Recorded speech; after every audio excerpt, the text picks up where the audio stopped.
जय श्रीमन्नारायण। हामी श्री प्रपन्नावृतमको वाचन क्रममा छौँ।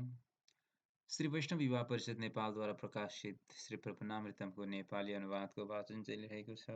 यो नेपाली अनुवाद गर्नुभएको हो स्वामी श्री पद्मधराचार्य स्वामीजी महाराजले। आउनुहोस् हामी 81औं अध्यायको वाचन श्रवण गरौँ।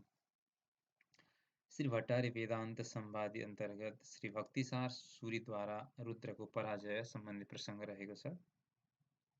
श्री वेदान्ती स्वामीले भट्टाचार्य स्वामीलाई प्रणाम गर्दै फेरि सोध्नुभयो, स्वामिन, भूतलमा कति वर्ष रहेर श्री भक्तिसार स्वामीले अरू के गर्नुभयो?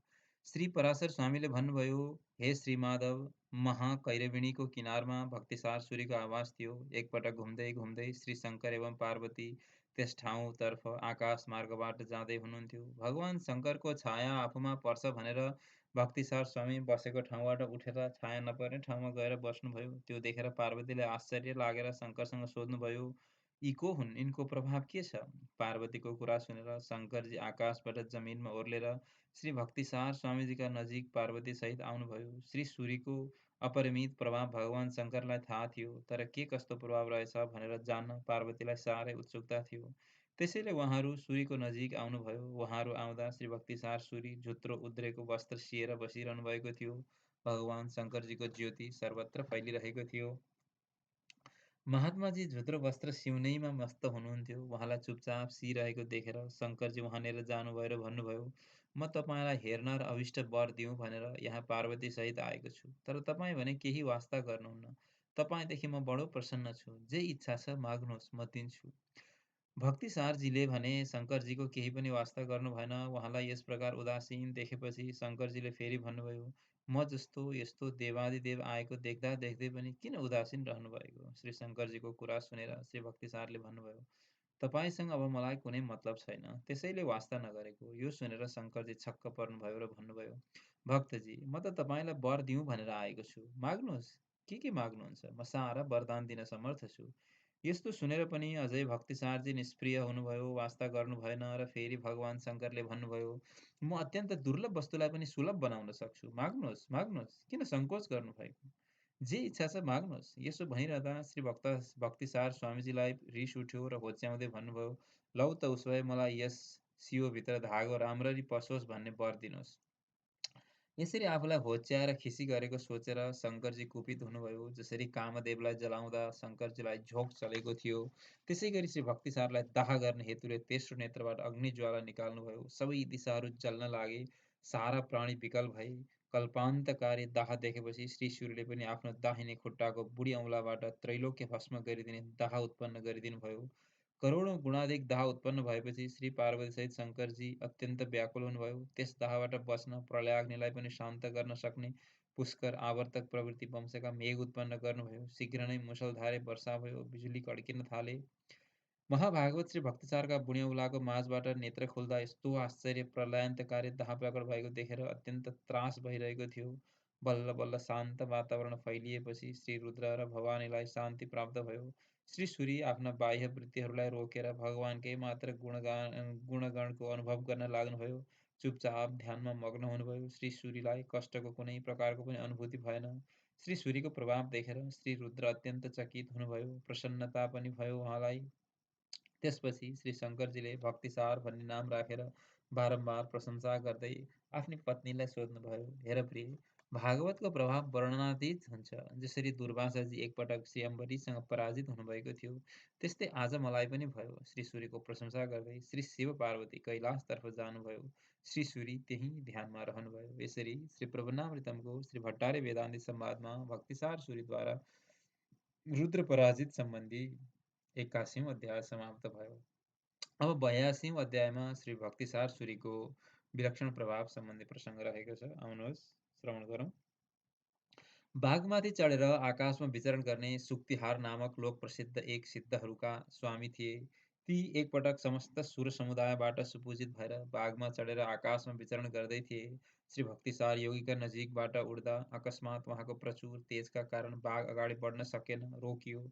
सिद्ध नायकले पनि आकाशमा अवरुद्ध आफ्नो वाहन रोकिने कारणको पत्ता लगाउन दिशा उपदिशाहरू खोजी गर्दै जाँदा तल पृथ्वीमा महातेजस्वी योगारूढ महात्मा श्री भक्तिसार स्वामीलाई देखे। चकित भएर बाघबाट उत्रेर उहाँलाई प्रणाम गरेर नम्र भएर स्वामीजी, यो झुत्रो वस्त्र के लगाएको हजुरले? हजुरले त यो कवच पो पहिरनुपर्छ भनेर एक दिव्य कवच निकालेर सामने राखी, यो हजुरका लागि म अर्पण गर्दैछु। यो दिव्य पटद्वारा निर्मित छ। हे आर्य, म हजुरदेखि अति प्रसन्न छु भनेर बिन्ती गरे। तर तिनले दिएको कवचलाई श्री भक्तिसार स्वामीले तत्काल आफ्नो सङ्कल्पले मणिमाणिक्यादिले सुशोभित सूर्यको कान्ति समान चमचम चम्किने बनाइदिएर सुक्तिसारलाई छक्क पारिदिनुभयो। यो अचम्म देखेर उनलाई लाज भयो अनि आफ्नो घाँटीबाट सुक्ति मणिमाला उतारेर स्वामीजीलाई लगाउनुहोस् भनेर टक्र्याए। स्वामीजीले त्यसलाई पनि अस्वीकार गरेर आफ्ना कमल तुलसीका मालालाई अमूल्य माला बनाइदिनुभयो र आफ्नो हातमा लिएर श्री सुक्तिसारलाई देखाउनुभयो। अनि अति विनम्र भएर सुक्तिहारले भने, समस्त विद्यालाई जित्नुभएका हजुर जस्ता परिपूर्ण मनोरथ भएकासँग म जस्ताले के विजय पाउन सक्छु र प्रभु? यस संसारमा कसको सामर्थ्य छ र जसले हजुरमाथि विजय पाउन सकोस् भनेर प्रशंसा गर्दै फेरि फेरि पनि प्रशंसा गर्दै आफ्नो बाटो लागे। श्री भक्तिसार स्वामीजीका अचम्मका कुरा सुनेर एकपटक आयुर्वेद पण्डित श्री कोङ्कण सिद्ध त्यस क्षेत्रमा आए। शास्त्रानुसार आफूले बनाएको एक सिद्ध गुटिका स्वामीजीलाई अर्पण गरे। श्री भक्तिसारले यो गुटिकाको बारे सोध्नुभयो अनि कोणले भने, स्वामीजी, हजुरले यसको गुणको विषयमा सोध्नुभयो। यो के कुरामा सिद्ध छ भने यसले फलामलाई छोयो भने तत्कालै सुन भइजान्छ। अत्यन्त दुर्लभ वस्तु हो यो। हजुर नै यसको महानता जान्नुहुन्छ भनेर हजुरका संरक्षणमा मैले यो राख्न दिइरहेको छु। लिनुहोस्। श्री भक्तिसारले उनले दिएको गुटिका छुँदै छुनु भएन, उपेक्षा गर्नुभयो। आफ्नो शरीरको एक भाग मलेर अलिकति मैल निकाल्नुभयो र त्यसलाई गोली पारेर भन्नुभयो, हेर, यो गुटिकाले छोइदियो भने पत्थर पनि सुन हुन्छ। कोङ्कण चकित भए। ती कोङ्कणले त्यो गोली परीक्षा गर्नु पर्यो भनेर अगाडिको एक पत्थरको पहाडमा फ्याँकेका थिए। पहाड त जसरी सुमेरु चम्कन्छ त्यसरी चमचम गर्न लाग्यो। त्यो देखेर धेरै अचम्म मानेर मुनिलाई दण्डवत गरी अभिमान रहित भएर कोङ्कण आफ्नो बाटो लागे। भक्तिसार स्वामीजी पनि गुफाभित्र पसेर अष्टाङ्ग योग साधना गर्न लाग्नुभयो। एकपटक श्री सरयोगी, भूतयोगी र महतयोगी स्वेच्छाले घुम्दै घुम्दै भक्तिसार स्वामीजीका गुफामा आइपुग्नुभयो। उहाँहरूले त्यहाँको वातावरण अत्यन्त अलौकिक र तेजोमय देख्नुभयो। आफ्ना ज्ञान दृष्टिले विचार गरेर त्यसको कारण पत्ता लगाएर श्री भक्तिसारलाई भेट्ने इच्छा गरेर गुफाभित्र पस्नुभयो। भगवत भक्ति परायण यस्ता योगीहरूलाई देखेर भक्तिसार स्वामीले चट्ट उठेर साष्टाङ्ग गर्नुभयो अनि यथोचित प्रकारले तिनैजना स्वामीजीको पूजा गर्नुभयो। आसन ग्रहण गराएर उहाँहरूको कुशल क्षेम सोध्नुभयो। उहाँहरूले पनि अष्टाङ्ग योग साधना राम्रै चल्दैछ हजुरको भनेर सोध्नुभयो। उहाँहरूका ती कुरा सुनेर श्री भक्तिसार स्वामीजीले हजुरहरूको कृपाले दासका सबै कार्यहरू राम्रोसँग चलिरहेका छन् भन्नुभयो। यस्ता खुब प्रेम वार्तालापहरू हुँदाहुँदै भगवत परायण उहाँहरूका सारा अङ्गहरू रोमाञ्चित भए। आनन्दका कारण हर्षका अश्रुले नेत्रभरि पूर्ण भए। उहाँहरूले प्रेमालिङ्गन गर्दै स्नेह प्रदर्शित गर्नुभयो। परिपूर्ण नयनले प्रेमाश्रु झार्दै परस्पर प्रणाम गर्नुभयो। दूधमा दूध र महमा मह मिलेको जस्तो एकता प्राप्त गर्नुभयो। भगवत ध्यानमा सदा तत्पर रहँदै अष्टाङ्ग योगको साधना सुखको अनुभव गर्दै उहाँहरू चारैजना योगीहरूले केही काल त्यसै गुफामा बिताउनुभयो अनि केही समयपछि श्री भक्तिसार स्वामीसँग विदा भएर मौन व्रत राख्दै भगवत ध्यानमा मग्न भई पृथ्वीको सञ्चरण गर्दै 3325 वर्षसम्म कुनै कष्ट बिना यस पृथ्वीको परिभ्रमण गरी अन्तमा तिनैजनाले देहली नगरीमा भगवानको सालोक्य मोक्ष प्राप्त गर्नुभयो। यसरी श्री भक्तिसार योगीको विलक्षण प्रभाव सम्बन्धी 82औं अध्याय समाप्त भयो। अब 83औं अध्यायमा पनि श्री भक्तिसार योगीको प्रभाव सम्बन्धी प्रसङ्ग रहेको छ। आउनुहोस् अघि बढौँ। एकपटक योगीश्वर श्री भक्तिसारजी आफ्नो अवतार स्थल महिषार पाल्नुभयो। तिलक लगाउने गरेको सेतो माटोको यहाँ अभाव देखेर उहाँलाई चिन्ता लाग्यो। आफ्नो भक्तलाई चिन्ता परेको देखेर दयानिधान श्री वेङ्कटेश भगवान उहाँको अगाडि उपस्थित भएर, हे योगिन, काञ्चीपुरीमा सरयोगी अवतारको जन्मस्थलको माटोद्वारा ऊर्ध्वपुण्ड धारण गर्नुहोस् भनेर आज्ञा गर्नुभयो। सोही अनुसार योगीराज भक्तिसारजी पनि श्री काञ्ची जानुभयो। त्यहाँ उहाँले त्यही माटोको तिलक धारण गरेर अनि भूषार क्षेत्र पाल्नुभयो। भगवान श्री जगन्नाथको दर्शन गरेर अष्टाङ्ग योग साधना गर्दै केही समयसम्म अति मनोहर मङ्गलवल्लीपुर नामक क्षेत्रमा निवास गर्नुभयो अनि सत्यव्रत क्षेत्र फर्केर निवास गर्न लाग्नुभयो। पापनाशक पुण्यदायक यो क्षेत्र महापवित्र छ। यस क्षेत्रको महिमा शास्त्रहरूले यसरी वर्णन गरेका छन्। फणाका माथि चारैतर्फ विद्यमान हजारौं मणिका किरणले विभूषित, हजारौं फणाका चौडाइले विस्तृत, कुन्द पुष्पको उज्ज्वलता समान धप धप बल्दो परिङ्गमाथि शयन गर्नुभएका, मेघको जस्तो वर्ण भएका, कमल जस्तो नयन भएका, कमल समान विशालाक्षी कमलाद्वारा सेव्यमान, यस्तै फेरि सुन्दर शरीरधारिणी भूदेवीद्वारा सुसेवित, विश्व निर्माता तथा विश्वलाई भोग्ने अविनाशी श्री विष्णु भगवान यथोक्त कार्यका रूपमा यहाँ विराजमान भई बक्सिन्छ। भक्तिका साथ उहाँले त्यहीँ सर्वयोगी सरोवरका किनारमा 700 वर्षसम्म अष्टाङ्ग योगको साधनासहित भगवानको ध्यान गर्नुभयो। त्यही बेला आफ्ना शिष्य कणिकृष्ण भन्ने भक्तले उहाँको खूब सेवा गर्नुभयो। फलस्वरूप महान भक्त बन्नुभयो। त्यसै बेला एउटी वृद्धा श्री भक्तिसार स्वामीको योगस्थल सफासँग लिपपोत गरी रङ्गवल्ली आदिले राम्ररी सजाई अनेक चित्रले योगशाला सजावट गरी कैंकर्य गर्ने गर्दिरहेछन्। एक दिन जर्जर बुढी आमाले यस्तो महान कैंकर्य गरेको देखेर उनीसँग सन्तुष्ट भएर स्वामीजीले भन्नुभयो, हे माता, तपाईँको सेवाले म साह्रै खुसी भएँ। माग्नुहोस्, के वर माग्नुहुन्छ? यस्तो मङ्गल वचन सुनेर तिनी वृद्धाले भनिन्, हे नाथ, यस वृद्धावस्थामा मलाई साह्रै दुःख दिएको छ। यस वृद्धावस्थाले मलाई साह्रै दुःख दिएको छ। यदि हजुर प्रसन्न हुनुहुन्छ भने मलाई यौवन प्राप्त हुने वर दिनुहोस्। आमैको विनम्र वचन सुनेर श्री भक्तिसार स्वामीले आफ्ना नेत्रमा प्रेमाश्रु भरेर उनीमाथि कटाक्ष पारिदिनुभयो। सारा मनोरथ पूर्ण गर्ने भार्गव पुत्रका कृपा कटाक्ष पर्नु के थियो? तिनी वृद्धा त यौवनयुक्त दिव्य अप्सरा जस्तै अति सुशोभित भइन्। काञ्चीपुरीका स्वामी राजा वल्लभदेव यिनलाई देख्ने बित्तिकै मोहित भएर अनेक प्रकारका गहना वस्त्रादि प्रदान गरेर आफ्नी पत्नी बनाउन प्रार्थना गर्न लागे। राजाको प्रार्थना सुनेर अरू सारालाई निराश पार्दै लोकसुन्दरी राजाकी पटरानी बनिन्। राजा वल्लभदेवले यी सुन्दरीका साथमा मानव लोकका उत्तम भोगहरू भोगे। भोगका आनन्दमा भने राजा दिनदिनै शारीरिक रूपले आसक्त हुँदै गए। बुढापा पनि प्राप्त हुँदै गयो। शरीर जर्जर भएकाले राजा खिन्न हुन लागे।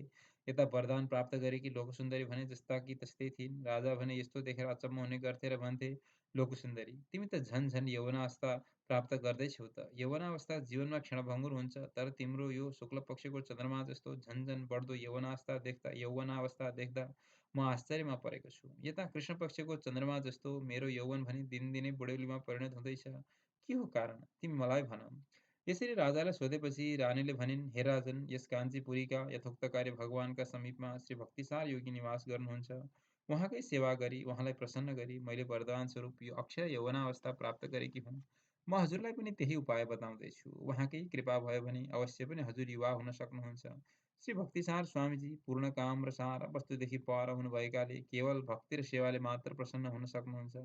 धनदौलतद्वारा बिल्कुल प्रसन्न हुनुहुन्न। हजुर राजस गुण सम्पन्न हुनुभएकाले निश्चय छ कि हजुर सेवा पनि गर्न सक्नुहुन्न। अतः एक उपाय के छ भने उहाँका एक शिष्य हुनुहुन्छ कणिकृष्ण महात्मा।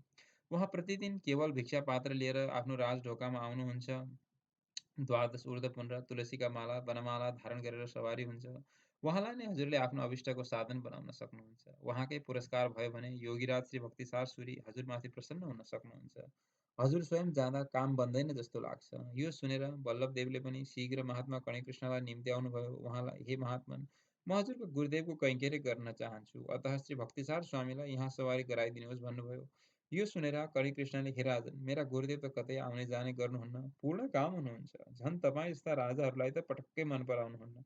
यो कार्य हुन सक्दैन भन्दा राजा साह्रै दुखी हुनुभयो। राजा दुखी भएको देखेर करिकृष्णजीलाई चिनेका केही व्यक्ति आएर भने, महाराज, महात्मा कणिकृष्ण सामान्य व्यक्ति होइन। यी त महान कवि हुन्। यिनले कविता गर्दा सुकेका वृक्ष पनि हरिया हुन्छन् र नयाँ पालुवा लाग्छन्। उनले अनेकानेक भगवत विषय गाथाहरूको रचना गरेका छन्। हजुरको विषयलाई लिएर गुणगणमयी कथा गाथा रचिदिए भने त्यसबाट अवश्य पनि हजुरलाई चिर यौवन प्राप्त हुनेछ। यस्ता कुरा सुनेर राजाले कणिकृष्णलाई आदरपूर्वक पूजा गरेर प्रशंसा गर्दै उहाँलाई आफ्ना विषयमा गुणगाथामय काव्य रचना गरिदिने आग्रह गर्नुभयो। कणिकृष्ण स्वामीले यस्तो अनुरोध सुनेर भन्नुभयो, राजन, के गर्नु, मैले त भगवत विषय छोडेर अरू कुनै विषयमा पनि गाथा रचेको छैन। राजाले पनि भने, हे स्वामिन, राजाका विषयमा कविता गर्दा पनि भगवत विषयकै सरह हुन्छ भन्ने मैले सुनेको छु। त्यसकारण हजुर मेरा विषयमा पनि काव्य रच्नुहोस्। अनि कणिकृष्ण स्वामीले भन्नुभयो, हे राजन, हजुर मलाई किन आफ्नो प्रशंसा गर्न यत्रो आग्रह गर्नुहुन्छ? हेर्नुहोस्, म भगवान निष्ठ हुँ। मलाई किन बाध्य गर्नुहुन्छ? यसरी राजालाई नम्रतापूर्वक सम्झाउने प्रयास गर्नुभयो, तर राजा रिसाए। राजाले आफ्नो शासन उल्लङ्घन गर्ने महात्मा कणिकृष्णलाई, उसो भए तपाईँ तत्कालै मेरो देशको सीमाभन्दा बाहिर गइहाल्नुहोस् भनेर कठोर बाणी बोले। यो सुनेर स्वामीजी अर्कै ठाउँ जाने निश्चय गरेर श्री भक्तिसार स्वामी कहाँ आएर सबै कुरा सुनाउनु भयो। योगी श्री भक्तिसार पनि, तिमी जहाँ जान्छौ म पनि त्यहीँ जान्छु हिँड भन्दै पछि लाग्नुभयो। त्यसपछि शेषशाही अच्युतलाई साष्टाङ्ग गरेर प्रार्थना गर्न लाग्नुभयो, हे जगन्नाथ, भक्तका मनोरथ पूर्ण गर्ने स्वामी, यिनी हाम्रा कणिकृष्ण निश्चय पनि भक्त कवि हुन्। प्राकृतिक पुरुषका गुणगान आफ्ना काव्यकृतिमा गर्न रुचाउँदैनन्, गर्दैनन्। बस यही एक अपराध भने पनि जे भने पनि यही हो। यहाँका राजाले आफ्नो देशको सीमा बाहिर जाने कठोर आदेश दिएकाले, हे भगवान, जहाँ यी मेरा शिष्य जान्छन्, त्यहीँ म पनि जान्छु। प्रभु, मलाई आज्ञा दिनुहोस्। हजुरसँग आफ्ना प्रिय शिष्य गएका ठाउँमा जान पाऊँ भनेर बिदाई माग्न आएको छु। कृपया आज्ञा दिइबक्सियोस्। भक्त आदिन भगवान् शेषशाही पनि श्री भक्तिसार स्वामीका वचन सुनेर भन्नुहुन्छ, उसो भए जहाँ तिमी जान्छौ, म पनि साथसाथै लागेर जान्छु। हे वत्स, तिमी बिना म यहाँ एकै क्षण पनि बस्न सक्दिनँ। के गरौँ? भगवानले यसरी भन्नुभएपछि श्री भक्तिसार स्वामीले पनि हजुरका हृदयमा दासका प्रति यस्तो प्रेम छ भने हजुर पनि चाँडै तयार हुनुहोस्। जाउँ त। भक्तको वचन सुनेर यथोक्तकारी भगवान आफ्नो शेषशय्यालाई साथमा लिएर उहाँको पछि पछि हिँड्न लाग्नुभयो। महायशस्वी कणिकृष्णजी पनि आफ्ना परिवारलाई साथमा लिएर अर्को देश जान भनेर हिँड्नुभयो। उहाँका पछि पछि आफ्नो सामानको पोको काखीमा च्यापेर श्री भक्तिसार स्वामी अनि श्री भक्तिसारका पछि पछि शेषशय्यालाई साथमा लिएर भगवान हिँड्न लाग्नुभयो। यस्तो अलौकिक दृश्य देखेर ब्रह्मा आदि सारा देवताहरू विस्मयका साथ आकाशबाट रमिता हेर्न थाले। यति मात्र कहाँ हो र, काञ्चीपुरीका 18 दिव्य देशका भगवान एवं एकाम्बरनाथ आदि शैव देवस्थानहरूका देवगणहरू पनि आआफ्ना मन्दिर छोडछाड गरेर भगवानका साथमा जान लागे। आआफ्ना इष्टदेवहरू हिँडिसकेको देखेर सारा काञ्ची निवासीहरू चारै वर्ण एवं इतर जातिका सबै भगवानका पछि पछि लागे। हे वेदान्तिन, भगवान श्री रामचन्द्रको वनवास हुँदा अयोध्याको जस्तो दशा थियो, काञ्चीपुरमा पनि त्यस्तै भयो। काञ्चीपुरी पनि मनुष्यरहित, प्रभारहित भएर श्मशानवत् शून्य भयो। समस्त वृक्षहरू, पुष्प, अङ्कुर, पल्लवहरूका साथ सुके। नदीहरू, तलाउहरू, सरोवरहरू तातो भएर सुके। कणिकृष्ण एवं उहाँका पछि लाग्ने सबै देवगण एवं मनुष्यको त्यो समुदाय काञ्चीबाट एक कोस अगाडि गएर रोकियो। सबैको रात्रिवास त्यहीँ भयो। त्यसै कारणले त्यस ठाउँको नाम एकस्थित भनेर लोकमा प्रसिद्ध भयो। काञ्ची अन्धकारमय भयो। मन्त्रीहरूसहित राजा अत्यन्त भयभीत भए। नगरवासीहरूबाट सबै समाचार सुनेर मन्त्रीसहित राजा एकस्थित स्थानमा आए। त्यहाँ भक्त समुदायका साथ भगवानलाई देखेपछि राजाले यथोक्तकारी भगवानलाई काञ्चीको आफ्नै मन्दिरमा फर्कन आग्रह गरे। राजाद्वारा प्रार्थना गरिएका भगवानले राजालाई भन्नुभयो, मेरो प्रार्थना गरेर हुँदैन, म भक्त पराधीन छु, तसर्थ मेरा भक्त श्री भक्तिसार महात्माकै प्रार्थना गर। उनले मात्र तिम्रो मनोरथ सिद्ध गर्न सक्छन्। मेरो केही लाग्दैन अब। त्यसपछि श्री भक्तिसारसँग प्रार्थना गर्दा स्वामीजीले मलाई होइन, मेरा शिष्य कणिकृष्णलाई भन्नुहोस् भन्नुभयो। अनि श्री कणिकृष्ण स्वामीका चरणमा राजाले मस्तक राखेर प्रणिपातद्वारा आफूले गरेको अपराधको क्षमा याचना गरे। प्रणाम मात्रले प्रसन्न हुने जनकनन्दिनी सीता आमा जस्तै श्री कणिकृष्णले पनि राजालाई क्षमा दिनुभयो। सबैलाई हात जोडेर श्री कणिकृष्णजीले श्री भक्तिसार स्वामीसहित फर्कन आग्रह गरेपछि सबै आआफ्ना स्थानतर्फ फर्कनुभयो। राजा वल्लभदेवले पनि काञ्चीपुरी पूर्ववत् सबै प्रकारले सम्पन्न भएको देखेर प्रसन्न भई महात्मा श्री कणिकृष्ण स्वामीजीको प्रभाव समेत जानेर उहाँकै चरणकमलको आश्रित हुनुभयो। फेरि योगीराज श्री भक्तिसारले एकपटक भगवानलाई लोकानुग्रहमा तत्पर भएर रहन विनम्र अनुरोध गर्नुभयो। हजुर नै भक्तहरूको अभिष्ट पूर्ति गर्ने हुनुहुन्छ। हजुर मेरा एवं सारा पृथ्वीका प्राणीहरूका लागि सदा सदा यस ठाउँमा रहिबक्सियोस्, यही प्रार्थना गर्नुभयो। हे वेदान्तिन, भगवान श्रीमन नारायण भक्तको प्रार्थना स्वीकार गरेर आजसम्म पनि त्यहीँ विराजमान हुनुहुन्छ। सबै ठाउँमा भगवान अर्चा विग्रहमा दाहिने कोल्टे परेर रहिबक्सेको छ भने यहाँ काञ्चीमा भक्तिसारको लागि बायाँ कोल्टो पर्नुभएको छ। यहाँ भगवान वेत्रवतीका लागि ईशान कोणमा सिरानी गरेर शयन गर्नुभएको छ। ईशानतर्फ सिरानी, पूर्वतर्फ श्रीमुख गर्न बायाँ करवट फर्कने यथोक्तकारी भगवानले भक्तवत्सलताको पूर्ण परिचय दिनुभएको महान स्वरूप अद्भुत छ। यस प्रकार योगीराज श्री भक्तिसार अष्टाङ्ग योग साधनाका साथ केही समयसम्म भगवानका चरणारविन्दको ध्यान गर्दै यसै ठाउँमा निवास गर्नुभयो। भक्त श्री कणिकृष्ण पनि आफ्ना आचार्य श्रेष्ठ योगीराज श्री भक्तिसारको कैङ्कर्य गर्दै उहाँकै साथमा निवास गर्न लाग्नुभयो। यसरी श्री प्रपन्नावृतमको श्री भक्तिसार योगीको विलक्षण प्रभाव नामक 83औं अध्याय समाप्त भयो। अब 84औं अध्यायमा पनि श्री भक्तिसार योगीको प्रभाव सम्बन्धी नै प्रसङ्ग रहेको छ। दक्षिण भारतमा कुम्भकोणम नामक एक प्रसिद्ध तीर्थस्थान छ। पुराणमा यसको प्रचुर मात्रामा व्याख्या छ। जो यस क्षेत्रमा एकै क्षण पनि निवास गर्छ ऊ अवश्य मुक्त हुन्छ भन्ने कुरामा शङ्का छैन। महात्मा श्री भक्तिसार पनि यस्तो पुण्यस्थलमा निवास गर्ने इच्छाले आफ्नो अभिलाषा पूर्ण गर्न त्यसतर्फ लाग्नुभयो। बाटामा व्याघ्रपुर भन्ने ठाउँ पर्छ, त्यहाँ बाँच्नु पर्यो भनेर एउटा ब्राह्मणका घरमा पाल्नुभयो। घरका ब्राह्मणहरू एक अपरिचित झुत्रेलाई घरमा बसेको देखेर उहाँलाई ब्राह्मणेतर सम्झे। आफ्ना नित्यकर्महरू बाहिरपट्टि आँगनमै बसेर गरे। उहाँको ब्रह्मतेजसँग उनीहरू अपरिचित नै थिए। भक्तिसार स्वामीको पालो त्यहाँबाट जुरुक्क उठेर अन्ततिर लाग्न आँट्नुभयो। उनीहरू नित्यकर्मबाट निवृत्ति भएर उहाँका छेउतिर आउँदै थिए। स्वामीजी अलि उता पुग्नुभयो। उता ती सबै ब्राह्मणहरूका विद्या अनायास विस्मृत भएको देख्दा व्याकुल ब्राह्मणहरू ओहो! यो के अचम्म भयो हँ? एक्कासि हाम्रा सारा याद गरेका पाठ र स्तोत्रहरू पटक्कै आउन छाडे भन्दै छटपटिए। हे वेदान्तिन! अनि भक्तिसार स्वामीलाई दया जाग्यो र ६० वटा धनका बोक्रा छोडाएर अक्षता बनाएर तिनीहरूलाई छरिदिँदा उनीहरू जस्ताका तस्तै अ, अनि हे वेदान्तिन अनि भक्तसार स्वामीलाई दया जागेर ६० वटा धानका बोक्रा छोडाएर अक्षता बनाएर तिनीहरूलाई छाडिदिँदा उनीहरू जस्ताका तस्तै भए। योगीराज भक्तिसारलाई मनैमन तुच्छ सम्झेर अपमान गर्ने बित्तिकै सबै विद्या शून्य भए। अहो! हामीले ठूलो अपमान गर्यौँ भनेर उहाँकै पछि लागे। स्वामीजीले उनीहरूको प्रतिभा वृद्धिका लागि ६० अक्षता फ्याँकेर प्रतिभा सम्पन्न गराइदिनुभयो भन्ने अनेकौँ श्लोकहरू प्रचलित छन्। अनि सबै मिलेर श्री भक्तिसारको विधिवत् पूजा गरेछन्। भगवत भक्तलाई शूद्र भन्नुहुन्न, भागवत भन्नुपर्छ। ब्राह्मण आदि 4 वर्णभित्र तिनै शूद्र हुन्छन् जो भगवानका भक्त छैनन्। उनीहरू नै शूद्र हुन् भन्दै उनीहरूले श्री भक्तिसार स्वामीलाई परिक्रमा गरेर साष्टाङ्ग गरी वेदाध्ययन गरेर सुखपूर्वक निवास गर्न लागे। उच्च वृत्तिले जीवन निर्वाह गर्ने भक्तिसार स्वामीजी शिला खोज्न जहाँ जहाँ जानुहुन्थ्यो त्यहाँ त्यहाँका प्राचीन अचल विग्रहहरू पनि चलायमान भएर श्री योगीराज श्री भक्तिसार स्वामीका अगाडि लागेर हिँड्दथे। एक गाउँमा भगवान विष्णुको पूजा हुन्थ्यो। त्यहाँ यस्तो अद्भुत लीला हुन लागेको देखेर भगवानका पुजारीहरू अत्यन्त विस्मित भए। यो दृश्य अरू ब्राह्मणहरूले पनि देखे र यज्ञशालातर्फ गए। त्यहाँका ऋत्विज र दीक्षितहरूसँग आहा! यी नेत्रले प्रत्यक्ष अलौकिक प्रभाव देख्न पाइयो। श्री भक्तिसार स्वामीको विचित्र प्रभाव देख्न पाइयो आज भनेर हल्ला गरेको सुनेर दीक्षितजी यज्ञशालाबाट बाहिर आई श्री स्वामीजीसँग प्रार्थना गर्नुहुन्छ। हे जगद्वन्दनीय स्वामिन्! हजुरको शुभागमनद्वारा कृतार्थ भएँ। आज यो यज्ञ सफल भयो। सबै देवता सन्तुष्ट भए। हजुर जस्ता महापुरुषको दर्शनले यी नेत्र सफल भए। जिह्वाले हजुरको कीर्तन गर्न पाएर वाणी सफल भयो। यो शिरले हजुरका सामुन्नेमा झुक्न पाएर सफल भयो। पूजा गर्न पाउँदा आज हाम्रा हात बल्ल हात भए। यस्तो प्रकारले श्री भक्तिसार स्वामीलाई भव्य स्वागत गर्दै श्री दीक्षितजीले भित्र यज्ञशालामा लगेर उच्च आसनमा राखी विधिवत् पूजा गर्नुभयो। यो देख्दा पहिले राजसूय यज्ञमा राजा युधिष्ठिरले ब्रह्मवादी ऋषिहरूका सामुन्ने उत्कृष्ट भक्तिका साथ भगवान श्रीकृष्णको पूजा गर्नुभएको जस्तो लाग्दथ्यो। यहाँका दीक्षितजीले पनि आज यज्ञशालामा सबैका सामुन्ने श्री भक्तिसार स्वामीको अर्चना गर्नुभयो। यो देखेर त्यहाँका रैथाने ब्राह्मणहरूले दीक्षितजीको कुरो काट्दै जसरी भगवानको अग्र पूजा गर्दा शिशुपाल आदि राजाहरूले क्रुद्ध भएर निन्दा गरेका थिए, त्यसैगरी हे मूर्ख, तिमीले सित्तैमा यो यज्ञको ढोङ गरेको हो। किनभने पवित्रता र आचार आदिले रहित यस झुत्रे शूद्रलाई यज्ञशालामा ल्याएर यत्र यत्र वेदपारङ्गत ऋत्विजहरूको अपमान गर्यो। त्यसैले यो यज्ञ नष्ट भयो र तिमी स्वयं भ्रष्ट भयो भनेर निन्दा गरे। अरू ईर्ष्यालुहरूसँग मिलेर यी दीक्षितलाई भन्नु नभन्नु भनेर हपारे।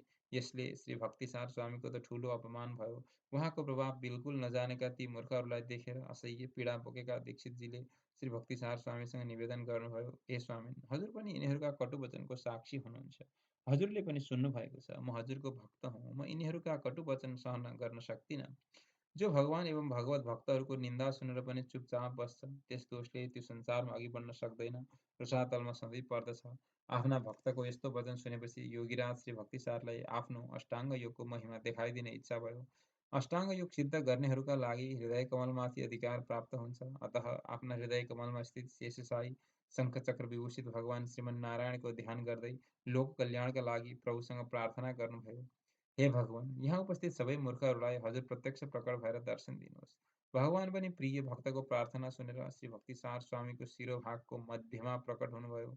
अहो! सबैले देखे शेष पर्यङ्कमाथि सुत्नुभएका शङ्खचक्र गदा पद्मधारी नीलमेघ समान वर्ण भएका पीताम्बरधारी भगवान योगीराजका मस्तकमा विराजमान हुनुहुन्छ। यसरी जगतपति भगवानलाई श्री स्वामीजीका मस्तकमा प्रत्यक्ष दर्शन गरेर सबैले साष्टाङ्ग दण्डवत गरे। अरू विरोधी ब्राह्मणहरू यस्तो आश्चर्यको घटना देखेर डरले काप्न थाले। ती सबै डरले श्री भक्तिसार स्वामीका पादारविन्दमा गिरे र आफ्ना अपराधको क्षमा मागे। शीघ्र नै सबैले श्री स्वामीजीलाई ब्रह्मरथमा विराजमान गराएर भक्तिभावले पूजा गर्न थाले। यसबाट त्यहाँ रहने सबै कृतार्थ भए। योगीराज भक्तिसार स्वामीले पनि अनेकन हितोपदेशद्वारा भगवान भागवत एवं आचार्यका कैङ्कर्यको रहस्य सम्झाउनुभयो। त्यहाँबाट स्वामीजी कुम्भकोणम सवारी भयो। त्यहाँ विराजमान धनुर्धारी अर्थात् सारङ्गपाणी श्री विष्णुलाई साष्टाङ्ग प्रणिपात गरेर स्वरचित भगवत गाथाद्वारा भगवानको गुणानुवाद गर्नुभयो। गुणानुवाद सुनेर भक्तवत्सल भगवान सुतेको विग्रह जाग्नुभयो। भगवान जागा भएर आफूपट्टि ध्यान दिन थालेको देखेर अहो किन कष्ट गर्नुभएको प्रभुले भनेर भगवानका प्रेममा विह्वल भई अनेक गाथाद्वारा पुनः गुणानुवाद गर्दै आराम गर्नुहुन प्रार्थना गर्नुभयो। भगवान पनि भक्तवत्सलता देखाउँदै पुनः उत्तानो परेर सुकला भयो। कुम्भकोणममा आज पनि भगवान त्यस्तै अवस्थामा सुकला भइरहनु भएको छ। भगवान उत्तानो परेर सुतेको यो अद्भुत विषय भूमण्डलमा अचम्म लाग्दो छ। त्यहाँ भगवानको दिव्य तेज अनुपमेय छ। हे वेदान्तिन! अनि श्री भक्तिसार स्वामी भक्तिभावले प्रभु धनुर्धर श्री विष्णुको प्रार्थना गर्न लाग्नुभयो। कुम्भकोणममा शेषशय्यामा पूर्वाभिमुख दक्षिण शिर उत्तरपट्टि चरण कमल पारेर समस्त सम्पदा दिँदै सारङ्गपाणी भगवान शयन गर्नुभएको छ। योगीहरूद्वारा प्राप्त गर्ने योग्य प्रभु कमल नयनले मलाई पनि सन्निधि बक्सियोस्। तामा जस्तो रातो वर्ण, अधर तरुण पल्लव समान चरण, हात पनि उस्तै एवं कोटि चन्द्रमा समान प्रकाशमान नयनारविन्द, सूर्य समान धपधप देदीप्यमान यस कुम्भकोणम नगरका राजाधिराज भगवान श्री सारङ्गपाणीको म निरन्तर ध्यान गर्दैछु। सारङ्गपाणी कमलनयन समस्त कल्याण गुणसागर सामवेद प्रेमी आर्तबन्धु आदि सबैको कल्याण गर्ने प्रभुले मेरो पनि कल्याण गरिबक्सियोस्। यस प्रकार भगवानको दर्शन गरेर प्रभुका अनुपमेय सौन्दर्यको महानुभाव गरेर त्यस अनुभवद्वारा प्राप्त प्रेमाधिक्यका कारण श्री भक्तिसार स्वामीजीले दुई दिव्य प्रबन्धको रचना गर्नुभयो।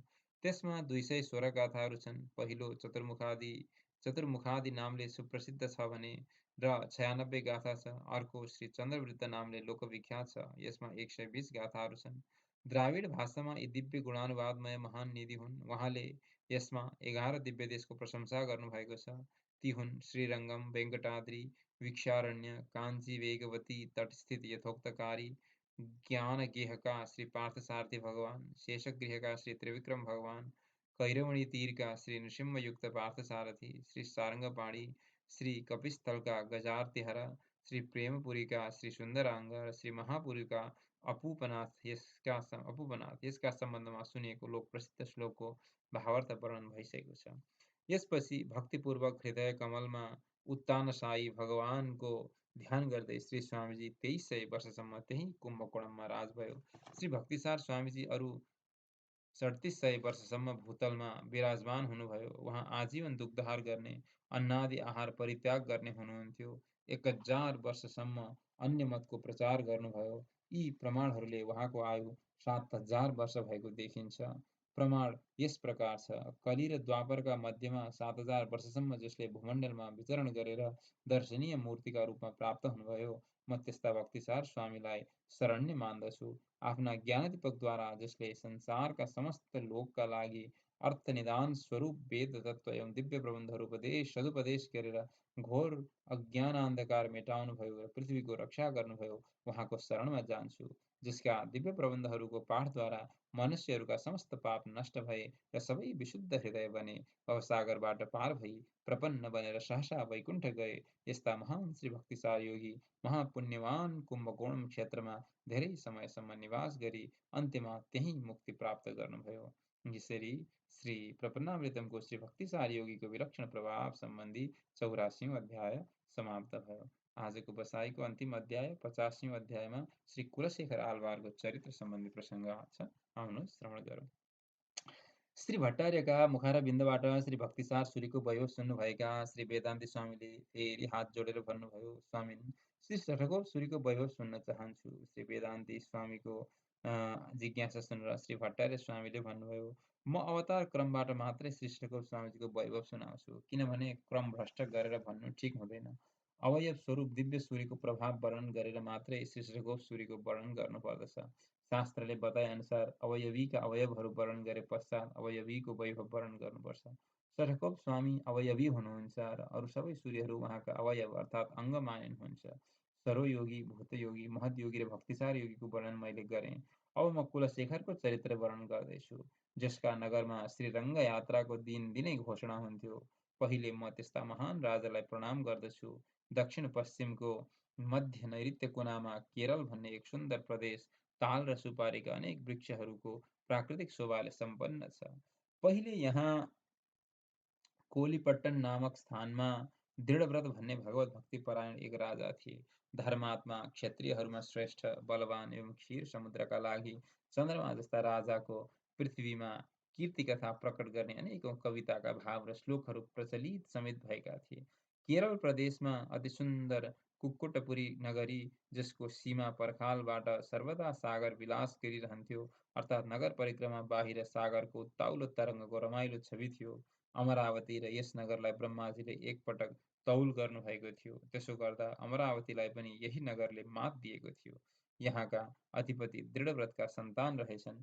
त्यसैले दशरथ राजाले जस्तै पुत्रेष्टि यज्ञ गराएछन्। भक्तवत्सल भगवानले राजाका यज्ञदेखि प्रसन्न भएर कृपापूर्वक एक पुत्र प्रदान गर्नुभयो।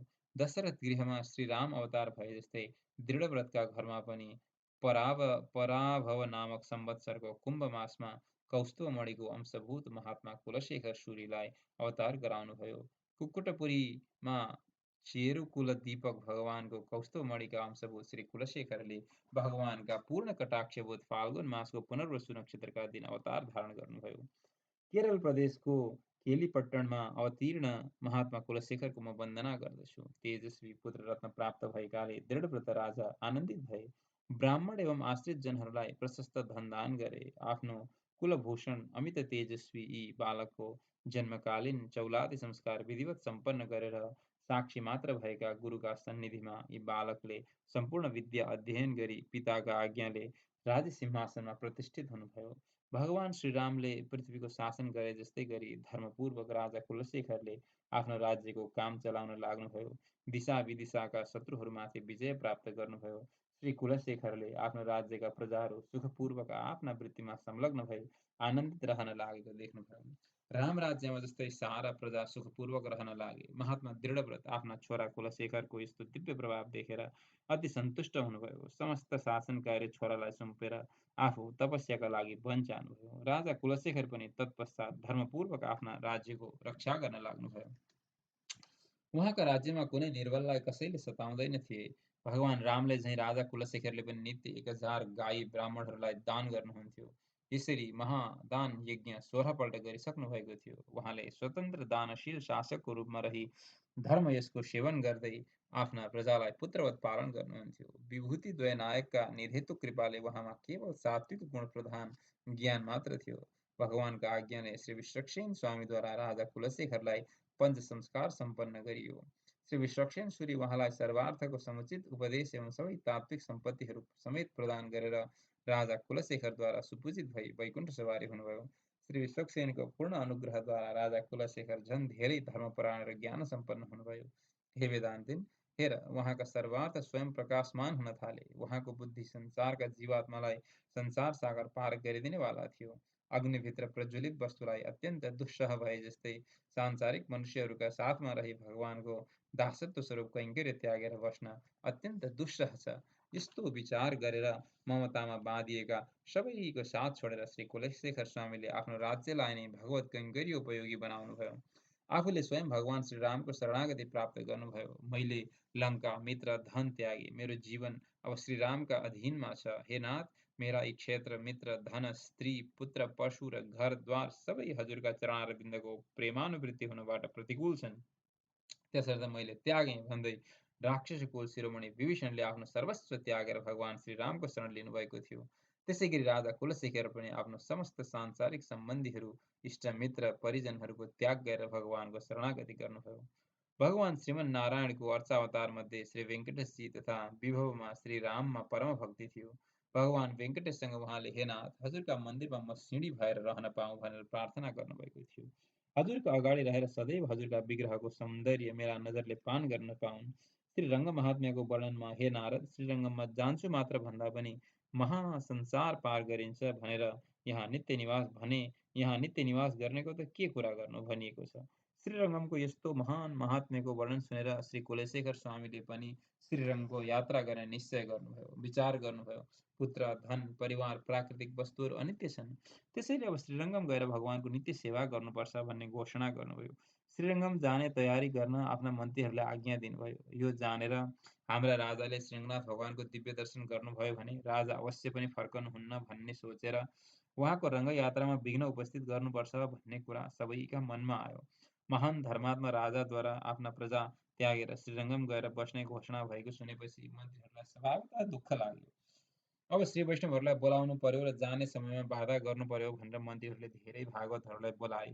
भोलि बिहानै राजा श्रीरङ्गम सवारी हुँदै हुनुहुन्छ, त्यसकारण हजुरहरूले यस्तो उपाय गरिदिनु पर्यो कि उहाँको श्रीरङ्ग यात्रा रोकियोस्। हेर्नुहोस्, राजा यहाँ रहँदा हामी सबैको कल्याण हुन्छ। यदि श्रीरङ्गम सवारी भयो भने अवश्य पनि फर्कने कुरै छैन भनेर भागवतहरूलाई सबैले भने। राजाको श्रीरङ्गम यात्रा हुन ठिकठाक भएर अगाडि बढ्दै गरेका बेला ती सबै श्री वैष्णव भागवत राजाको सामुन्ने आइपुग्नुभयो। राजाद्वारा साष्टाङ्ग प्राप्त गरी सबैले राजालाई आशिष दिए। राजाले सोचे, ओहो, श्री वैष्णव भागवतहरूको कैङ्कर्य पो अहिलेलाई त ठुलो कुरा हो भनेर भागवत महात्म्य जानेका राजा कुलशेखरले आफ्नो श्रीरङ्गम यात्रा स्थगित गरेर ती समस्त श्री वैष्णवहरूलाई अगुवाई गर्दै दरबारमा सवारी चलाउनु भयो। राजमहलमा राजाले समस्त श्री वैष्णवहरूको विधिवत पूजा गर्नुभयो अनि उहाँहरू सबैलाई चामल, घिउ, चिनी, दाल, दुध, दही, सागपात, उत्तमोत्तम सामग्री यथेष्ट मात्रामा अर्पण गर्नुभयो। श्री वैष्णवहरूले राजाद्वारा अर्पित खाद्य सामग्रीहरूद्वारा भगवानको दिव्य आराधना गरेर तदि आराधना नहुन्जेलसम्म राजा पर्खेर बसिरहनुभयो। राजा भागवत ब्राह्मणहरूको प्रतीक्षामा हात जोडेर खडा रहनुभयो। राजालाई उहाँहरूको श्रीपाद तीर्थ प्राप्त गर्ने इच्छा थियो। श्रीपाद तीर्थ उतारेर राजा कुलशेखरले तदि आराधनाको अवशेष प्रसाद ग्रहण गर्नुभयो। त्यसपछि श्रीखण्ड, चन्दन, सुगन्धित द्रव्य एवं पुष्पाद्वारा सबै श्री वैष्णव महात्माहरूको विग्रहलाई अलङ्कृत गर्नुभयो। ताम्बूल समर्पण गरेर साँझसम्म उहाँहरूले गर्नुभएको भगवत गुणानुवाद आदि श्रवण गर्नुभयो। हेर वेदान्तिन, यसै प्रकारले मन्त्रीहरूद्वारा प्रेरित श्री वैष्णव महात्माहरूको यस्तै प्रकारका स्वागत एवं सेवामा व्यस्त रहने राजा कुलशेखरको श्रीरङ्गम यात्रा प्रतिदिन रोकिँदै गयो। श्री वैष्णवहरूको कैङ्कर्य गर्दै आफ्ना प्रिय प्रजाको पुत्रवत पालन गर्नुभयो। त्यसो गर्दा गर्दै एकपटक राजाले श्री वैष्णवहरूका मुखारविन्दबाट श्री वेङ्कटाचलको महात्म्य सुन्नुभयो। त्यहाँ स्थित गङ्गादि सारा तीर्थहरूका समान पतित पावनी स्वामी पुष्करिणीको महत्त्व एवं त्यहाँ निवास गर्ने देवर्षि, गन्धर्व, सिद्ध र श्रेष्ठ ऋषिहरूका कथा श्रवण गरेपछि राजाले लोक कल्याणका लागि मुकुन्दमाला स्तोत्रको रचना गर्नुभयो। यस प्रकार श्री वैष्णवहरूको कैङ्कर्य एवं श्रीहरिको विचित्र भक्तिका साथ धेरै समयसम्म राजा कुलशेखरले पृथ्वीको शासन गर्नुभयो। यसरी श्री प्रपन्नामृतमको श्री कुलशेखर आलवार चरित्र नामक 50औं अध्याय समाप्त भयो। जय श्रीमन्